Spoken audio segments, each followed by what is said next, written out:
I remember walking in. I remember being so nervous and seeing Tom Cruise drive up in a Porsche, I think it was, and he got out of the car and walked through, and I was like, and my jaw dropped. For more than 4 decades, Tom Cruise has remained Hollywood's ultimate leading man.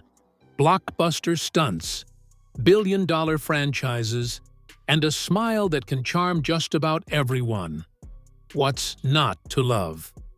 But there's another story behind all the glitz and glamour, one that keeps resurfacing through people who actually knew him.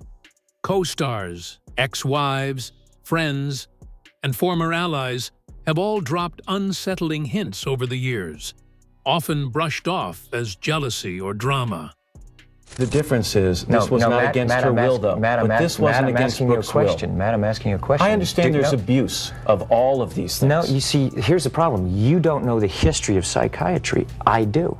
But what if they weren't random complaints? What if they were warnings we ignored? Tonight, we're revisiting the celebrities who spoke up against Tom Cruise and looking at what they really had to say about the Mission Impossible star. Chapter 1. Mark Wahlberg. For years, Tom Cruise has built his reputation on intensity, extreme preparation, commitment, and realism.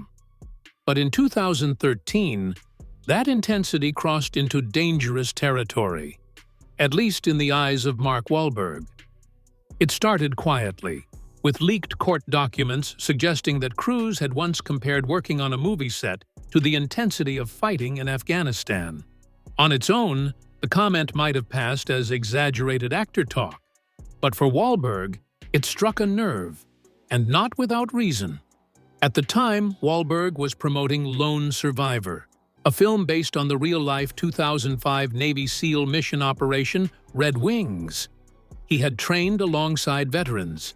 He had spoken to families who lost loved ones. And when he was asked about how hard filming the movie was, something in him snapped. Wahlberg went on an unfiltered rant that shocked interviewers and fans alike. He tore into actors who compared their jobs to military service, calling it insulting, tone-deaf, and borderline delusional. He said that actors get to sit in makeup chairs and go home at the end of the day while soldiers sit in war zones, not knowing what moment might be their last. The anger felt personal, and many assumed Cruise was the unspoken target. Cruise's legal team quickly jumped in, insisting the comment was taken out of context and meant as a joke. But the damage was already done. Because Wahlberg's reaction echoed something Hollywood insiders had whispered for years, that Cruise's intensity sometimes slips into arrogance. And it wouldn't be the last time this happened. Chapter 2. Thandiwe Newton. On screen, Tom Cruise is known for control, precision, total command of every scene. But according to Thandiwe Newton, that control didn't stop when the cameras rolled, and that's where things became unsettling. While reflecting on her experience filming Mission Impossible 2, Newton admitted she never returned to the franchise because she was scared of Cruise, and not in a professional way where a talented actor intimidates their co-stars. No, she was terrified of Cruise. She described Cruise as very dominant, someone who carried enormous pressure on his shoulders and seemed to believe that only he could execute things the right way. That pressure, she said, didn't stay internal. It spilled outward onto the people working with him. One night shoot, in particular, stuck with her. A balcony scene that went on for hours, and frustrations obviously rose. As the takes dragged on, communication between her and Cruise began to break down. And instead of easing the moment, Cruise made a decision that stunned her.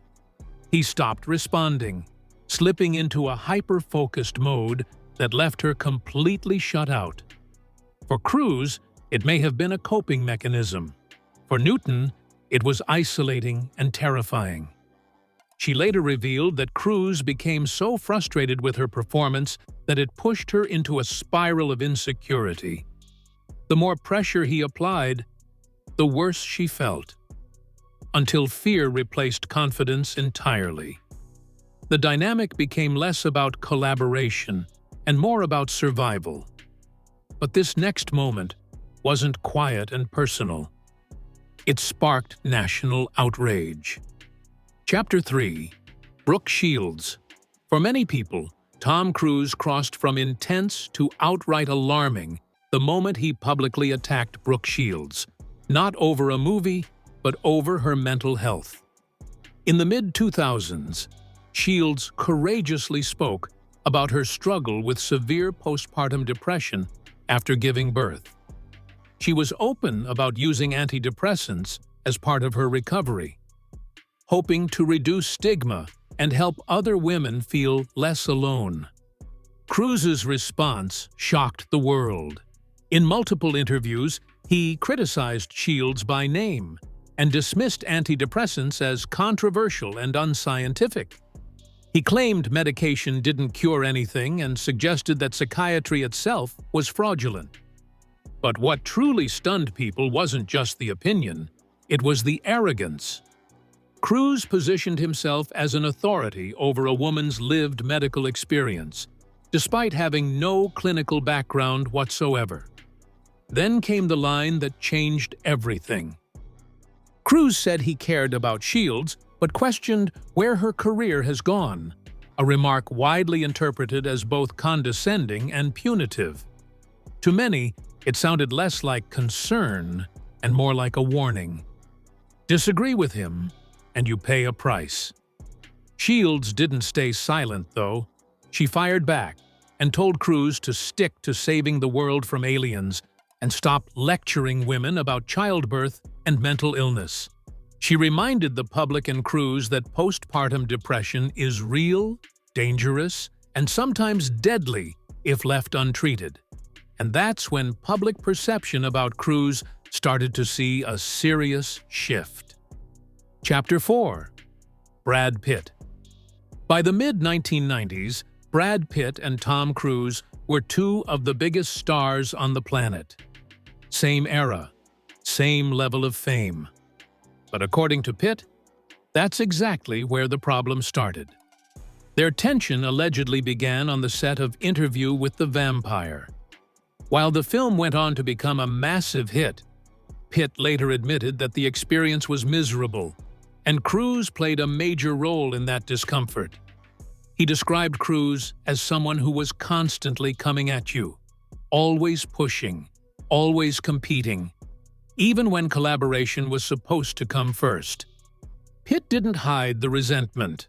He openly said Cruise bugged him, explaining that their personalities clashed at a fundamental level.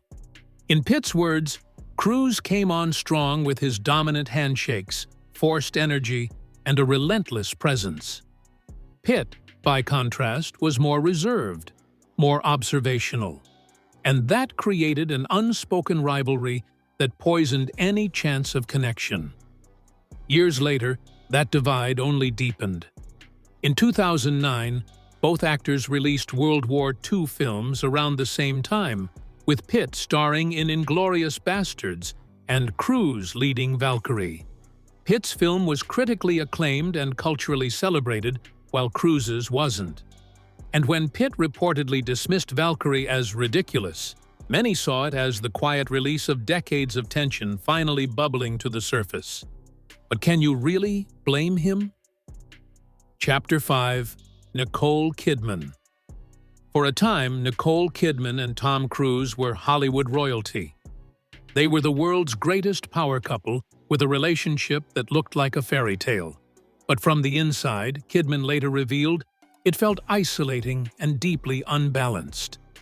Nicole met Tom when she was barely in her 20s, new to Hollywood and still finding her voice.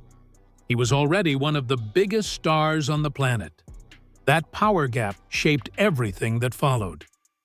Years later, Kidman admitted she was extremely young when she married him.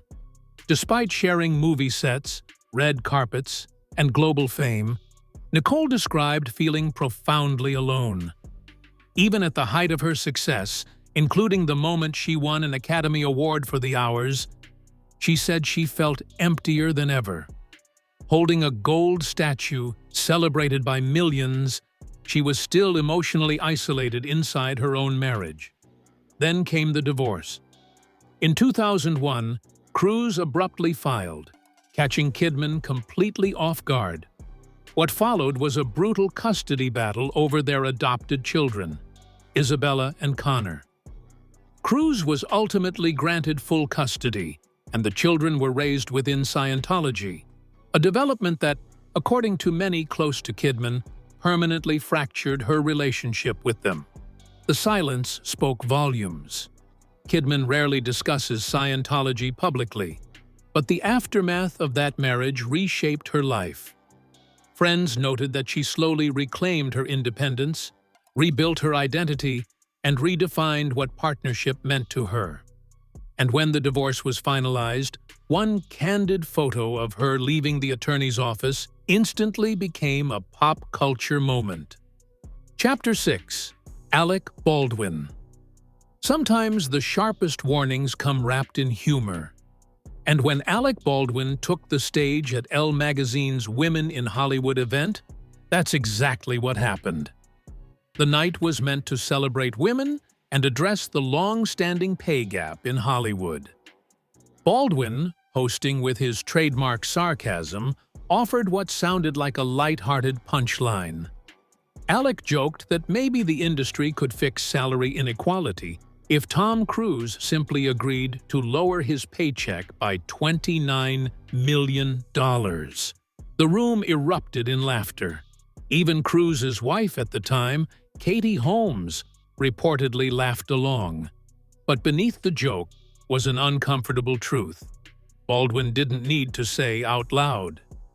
Tom Cruise exists in a financial universe that almost no one else in Hollywood occupies. Baldwin doubled down, mock-humbly noting that his own annual salary wouldn't even cover the cost of breath mints in one of Cruise's films. It was all hilarious, but it was also extremely true.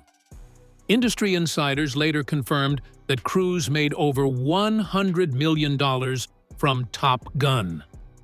Maverick, thanks to back-end deals that only a few actors are powerful enough to negotiate. And his co-stars had absolutely no idea of what was going on behind the scenes. Not to mention that the actor holds the kind of leverage that can buy creative control and even silence. But that's the entire point. Even though Baldwin never actually accused Cruise of anything, he started a larger conversation about how untouchable the actor had become, and why that was unacceptable and unfair to everyone else in the industry. But even then, all people did was laugh instead of actually questioning it all. Chapter 7. Leah Remini. If there's one person who didn't just hint at warnings about Tom Cruise, it's Leah Remini. Unlike the others, Remini didn't speak from the outside. She spoke as someone who had lived inside the world that protects him. For decades, Remini was one of Scientology's most loyal and visible celebrity members. She knew the hierarchy, she knew the rules, and more importantly, she knew who was untouchable. In her 2015 memoir, Troublemaker, she pulled back the curtain on a system where Tom Cruise wasn't just a movie star, he was royalty.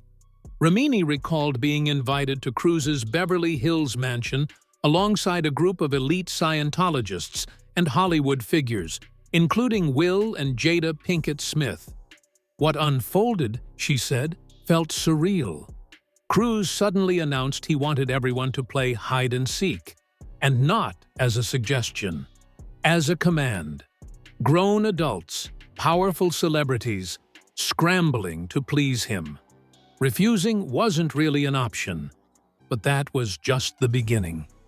In another moment, Remini described, Cruise erupted over something trivial: cookie dough. When he couldn't find the right ingredients, he reportedly screamed at his assistant in a way that stunned those present. Remini compared him to a child who had never been told no, someone accustomed to immediate compliance, regardless of how unreasonable the demand was, and that spoke volumes about the kind of professional that he was. These weren't isolated incidents. According to Remini, Cruise's behavior was enabled by an entire system designed to keep him comfortable, protected, and revered. Within Scientology, he wasn't treated like a human being with flaws. He was treated like an asset whose image had to be preserved at all costs. And for some reason, Hollywood followed suit and tried to cover his mistakes up. That's where Remini's warning becomes truly unsettling. She didn't just criticize Cruise's personality. She warned the world about the machine around him. A structure that discourages dissent. A culture where staff members fear consequences for displeasing him.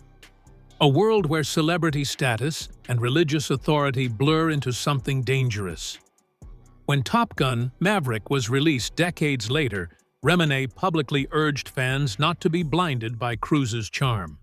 She refused to support the film and called him a scam, insisting that the man audiences see on screen is carefully curated, shielded from accountability by both Hollywood and Scientology. What makes Remini's story so powerful is what it cost her.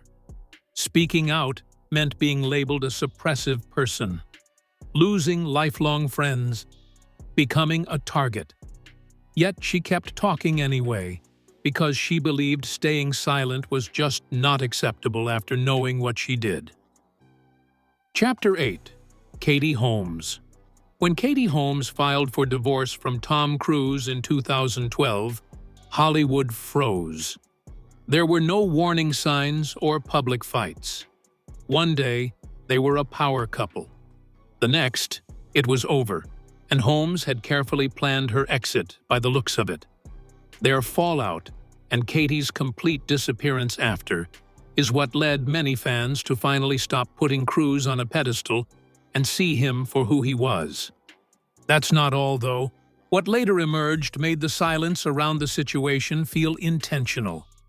Behind closed doors, Holmes had reportedly grown increasingly fearful of raising their daughter, Suri, within Scientology.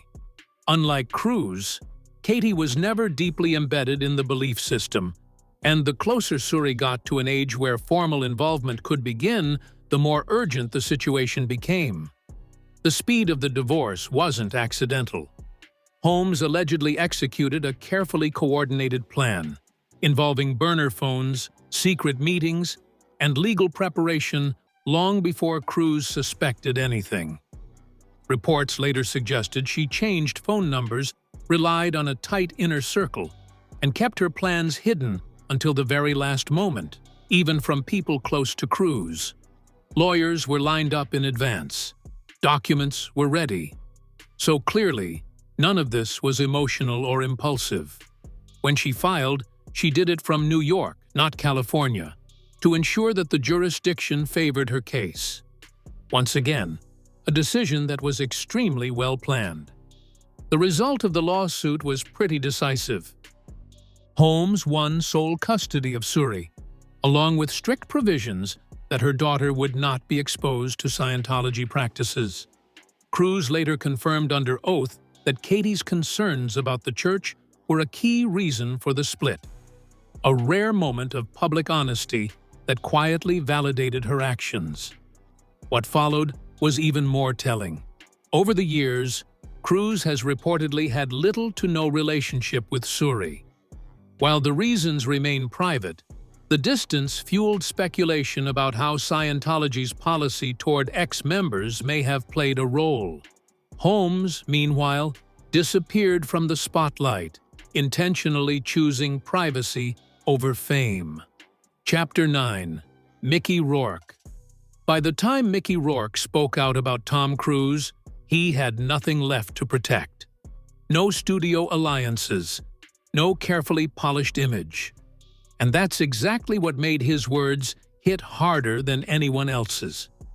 In a blunt interview on Piers Morgan Uncensored, Rourke dismissed Cruise's massive box office success with a single sentence: "It doesn't mean jack." To him, billion-dollar movies weren't proof of greatness. They were proof of repetition. He accused Cruise of playing the same role for decades, chasing spectacle over substance and mistaking popularity for artistic relevance. But Rourke's criticism went deeper than acting. He took particular issue with Cruise's outspoken attacks on psychiatry and antidepressants in the past. For Rourke, this wasn't a philosophical disagreement. It was personal. He credited therapy with saving his life and career, and he wasn't about to let a movie star discredit something that had kept him alive. He openly told Cruise to stay out of conversations he didn't understand, calling his stance on mental health irresponsible and dangerous. In one of his harshest remarks, Rourke mocked Scientology's rejection of psychiatry, suggesting its followers go live on another planet if they wanted to deny science. What makes Rourke's warning unique is its honesty. He wasn't part of Cruise's inner circle. He was simply an actor who had seen enough of Cruise's ways to call him out on them. He ended his criticism by calling the actor irrelevant, and coming from someone who has lived through addiction, failure, and redemption, the dismissal genuinely carried weight. Because when a man who almost lost everything tells you not to worship a star, it might be worth listening. Chapter 10. John Travolta. From the outside, John Travolta and Tom Cruise looked like brothers in arms. Two A-list stars and outspoken Scientologists. But behind closed doors, their relationship was far from friendly, and the tension revealed more about Cruise than any public feud ever could. The fracture reportedly became impossible to ignore in 2008, when Cruise received Scientology's Freedom Medal of Valor, one of the organization's highest honors. The award was personally presented by David Miscavige, and it cemented Cruise's status as the church's most valuable celebrity asset. According to former Scientology bodyguard Brendan Teig, Travolta was furious. Travolta had spent decades recruiting members, donating millions, and publicly defending the church through scandals and lawsuits. In his mind, he had earned that recognition. Watching Cruise, who was newer, louder, and far more commercially dominant, receive the ultimate praise reportedly felt like a public demotion. The resentment didn't stay quiet. Teig claimed Travolta wrote an angry letter to Miscavige questioning the decision, asking what the medal was really about and why his loyalty had been overlooked. For the first time, the hierarchy inside Scientology became visible, and Cruise was clearly at the top. What made the situation worse was history. 2 years earlier, Travolta had not been invited to Cruise's lavish wedding to Katie Holmes, a snub that many insiders believe signaled where he truly stood. By the time the medal was awarded, the damage was already done. Travolta, once the church's golden boy, had been quietly replaced. And that's what makes this chapter so revealing. It shows that even among believers, Cruise operates in a different tier. That's the kind of influence he held. The warnings about Tom Cruise didn't come from one place. They came from everywhere. And for a very long time. What do you think about everything that these A-listers had to say about him? Let us know in the comments. Thanks for watching.